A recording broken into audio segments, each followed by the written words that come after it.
Good morning students. आज हम लोग इनकम एंड एक्सपेंडिचर का एक प्रॉब्लम सॉल्व करने जा रहे हैं। ये प्रॉब्लम थोड़ा बड़ा है और इसमें income and expenditure account, opening balance sheet and closing balance sheet दोनों बनाना हम सीखेंगे। क्वेश्चन को ध्यान से देख लो। क्वेश्चन में रिसिप्ट पेमेंट अकाउंट दिया गया है as on 31 March 2018। Cash in hand 500, cash at bank, ये सारा इन्फॉर्मेशन दिया गया। तो आप जानते हो कि हमें सबसे पहला काम करना है, इनमें आइडेंटिफाई करना है कि कौन सा रेवेन्यू है और कौन सा कैपिटल है। तो हम एक एक करके क्वेश्चन को डील करते जाएंगे।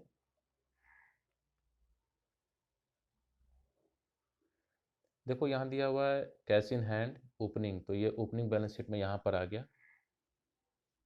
ठीक है, यहाँ देखो यहाँ आ गया। फिर है कैश एट बैंक 5650, ये भी वहीं देखो उसके ऊपर है। फिर दिया हुआ है subscription including 1000 for 16-17 and 1500 for 18-19। देखो ये जो सब्सक्रिप्शन मिला है टोटल ये 45,500 है। कितने साल का है? 3 साल का इसमें, जिसमें 1000 जो है 16-17 का है, यानी ये पिछले साल का है, तो ये माइनस हो जाएगा। देखो यहाँ पर ये माइनस हो गया है। सब्सक्रिप्शन के ट्रीटमेंट में यहाँ पर ध्यान दो। उसी तरह 1500 आने वाले साल का है, वो भी माइनस हो जाएगा। प्री रिसिप्ट क्लोजिंग, वो भी माइनस हो गया। तो फाइनल सब्सक्रिप्शन जो हमारा है वो है 43,000। अब नेक्स्ट है इंटरेस्ट ऑन इन्वेस्टमेंट। यहाँ ध्यान दो बच्चों, ये जो 1000 था ये प्रीवियस ईयर का आउटस्टैंडिंग था। यहाँ एडजस्टमेंट एंट्री में पहले देख लेते हैं हम कि कोई आउटस्टैंडिंग पहले टोटल कितना था। तो ऐसा आउटस्टैंडिंग कहीं पर भी कुछ अलग से मेंशन नहीं है, यानी कि ये जो 1000 है ये इकलौता आउटस्टैंडिंग था 16-17 में। वो 1000 हम लोगों ने ओपनिंग बैलेंस शीट में यहाँ पर मेंशन किया है। और जो 1500 है ये प्री रिसीव है, यानी हमारा क्या है, लायबिलिटीज़ है। तो इस लायबिलिटीज़ को हम न्यू बैलेंस शीट में यहाँ पर मेंशन किए हैं। अब नेक्स्ट आइटम है इंटरेस्ट ऑन इन्वेस्टमेंट। ये हमारा क्या है, इनकम है। तो इसको हम इनकम एंड एक्सपेंडिचर अकाउंट के क्रेडिट साइड में interest investment 20,000। Bank interest 250, bank interest 250। Sale of furniture, देखो सेल ऑफ फर्नीचर से जो पैसा मिला है वो हमारा फिक्स आइटम है, यानी फिक्स एसेट्स है, जो कैपिटल इनकम है। और कैपिटल रिसीट बैलेंस शीट में आता है। तो हमें ये देखना है क्या उस सेल में कोई प्रॉफिट या लॉस हुआ है।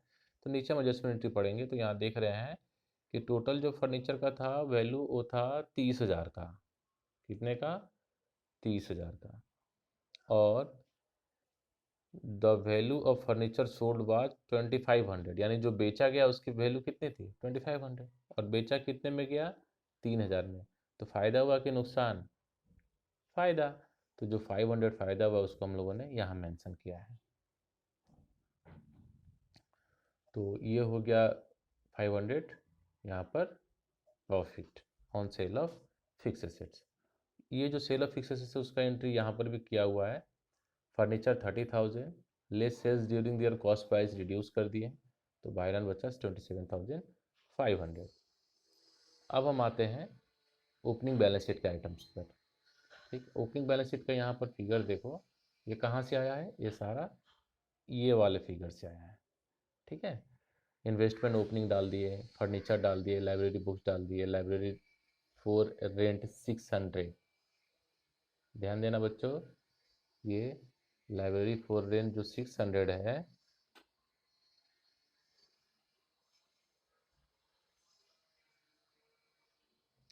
ये आउटस्टैंडिंग है, और ये सैलरी भी 2000 का आउटस्टैंडिंग है। तो इन दोनों अमाउंट को हम लोगों ने यहाँ पर आउटस्टैंडिंग बोल कर दिखा दिया। फिर है 31 मार्च 18 पर रेंट 800 और सैलरी 2500। तो ये करेंट ईयर का है, इसलिए ये दोनों आइटम यहाँ आ गया। अब सवाल में पेमेंट साइड से आगे बढ़ते हैं। पेमेंट में पहले सैलरी है 24,000 का, तो यहाँ 24,500 है। कैसे आया? सैलरी हमारा इस साल का 24,000 है और उसमें सैलरी आउटस्टैंडिंग कितना है? ये देखो 2,500। तो टोटल कितना हुआ? 24,000 प्लस 2500 यानी 26,500। लेकिन ऊपर कितना है 24,500, कैसे आया यहाँ देखो ध्यान से। Salary during the year 24,000, add outstanding, opening था उसको माइनस कर देंगे 22,000, और क्लोजिंग वाला जो करंट है उसको ऐड कर दिया 2500। तो ये एडजस्टमेंट एंट्री को यहाँ भी कर सकते हैं या डायरेक्ट सिर्फ यहीं पर वर्किंग में भी दिखा सकते हैं। नेक्स्ट आइटम देखो, रेंट। रेंट है 7200, इसका भी वर्किंग नोट बना हुआ है। रेंट पे देखो यहाँ पर रेंट 7200, आउटस्टैंडिंग ओपनिंग को लेस किए और क्लोजिंग को ऐड करके जो अमाउंट आया वो यहाँ चला आया। नेक्स्ट आइटम है पोस्टेज 300 एज इट इज़ यहाँ पोस्टेड है। फिर प्रिंटिंग एंड स्टेशनरी 2550 वहीं है। फिर इलेक्ट्रिसिटी चार्जेस 3000 वहीं पर है। मीटिंग एक्सपेंसेस 1500 वहीं है। उसके बाद लाइब्रेरी बुक्स, ये हमारा एसेट्स है, इसीलिए इसको हम बैलेंस शीट के एसेट साइड में लिखेंगे। लाइब्रेरी बुक्स अमाउंट कितना है हमारा, लाइब्रेरी बुक्स का अमाउंट है 10,000, तो वो 10,000 रुपीज़ लाइब्रेरी बुक्स में दिया हुआ है। ध्यान से देखो यहाँ पर लाइब्रेरी बुक्स का ओपनिंग बैलेंस 50,000 था, इसमें हम लोगों ने 10,000 ऐड किया, नया परचेज। इन्वेस्टमेंट इन बॉन्ड, ये हमारा एसेट्स है 10,000 का, तो उसको हम लोगों ने यहाँ लिखा है। अब देखो पहले से इन्वेस्टमेंट था हमारा 4 लाख, उसमें 10,000 नया हुआ है, तो 4,10,000। Next cash in and cash at bank के क्लोजिंग है, तो ये दोनों चीज़ को हम लोगों ने यहाँ डाल दिया। अब कोई एडजस्टमेंट छूटा नहीं है, तो अब सिर्फ हम इसका बैलेंस करेंगे। बैलेंस करने के बाद यहाँ पर आया excess of income over expenditure 24,500, इस अमाउंट को हम यहाँ पर ऐड करेंगे कैपिटल फंड में। कैपिटल फंड कहाँ से आया, कैपिटल फंड इस वर्किंग नोट से आया है। ठीक है बच्चों, अगर इस सवाल में किसी पॉइंट पर डाउट है तो प्लीज़ कमेंट बॉक्स में पूछ के डाउट क्लियर कर लो। Thank you.